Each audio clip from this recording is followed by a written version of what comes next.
निखिल उत्कल गृहरक्षी संघ बैठक छटई गृहरक्षी पुनर्निजुक्ति दाबी साबर श्रीक्षेत्र जगन्नाथ मंदिर में निखिल उत्कल गृहरक्षी संघ कोरापुट जिला शाखार एक बैठक अनुष्ठित होइछि। छटई गृहरक्षी मानक पुनर्निजुक्ति दाबी नहीं बैठक में आलोचना होइथिबा जणा पड़िछि। राज्य सरकार पक्षरु नूतन गृहरक्षी निमंते निजुक्ति पाई विज्ञापन बाहरिछि। दीर्घ वर्ष पर नूतन गृहरक्षी निजुक्ति विज्ञप्ति प्रकाश करिथिबारु मुख्यमंत्री को संघ धन्यवाद जणाइछन्ति। अन्य पक्षरे विभिन्न कारणरू कोरापुट जिल्लार छटई गृहरक्षी वर्तमान नाही नथिबा असुविधारे जीवन यापन करुछन्ति। चाकरी क्षेत्र में दीर्घ वर्ष अभिज्ञता रहिछि, तेणु नुआ निजुक्ति बेले छटई गृहरक्षी मानकु प्राथमिकता देबाकू मुख्यमंत्री को निवेदन करिछन्ति। मोना सौमेन्द्रनाथ नायक मु कोरापुट जिला टाउन थाना 2016 मसीह गृहरक्षी भाव जोग देइथिली।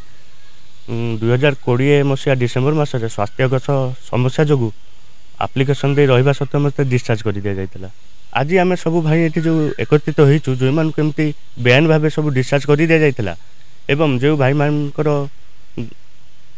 कार्य समय मृत्यु घटी जाइतला सेमानक परिवार सदस्य तथा आम मानकु सरकार जो नुआरे बाहर कर 2298 पोस्ट से भीतर आमको अनुकंपामूलक नियुक्ति देवाई आम अनुरोध करुचु माननीय मुख्यमंत्री महोदय। मोर तो स्वास्थ्यगत समस्या होगा मुझे आप्लिकेसन दे जन किंतु बिना नोटिस मत कार्य काढ़ी दिगला मत मो पक्ष रखा दिगला ना। या पूर्वर मु सरकार को पाखु पहुँचा चेष्टा करी किंतु पूर्व सरकार कौन कथा शुणिले ना आम कथा।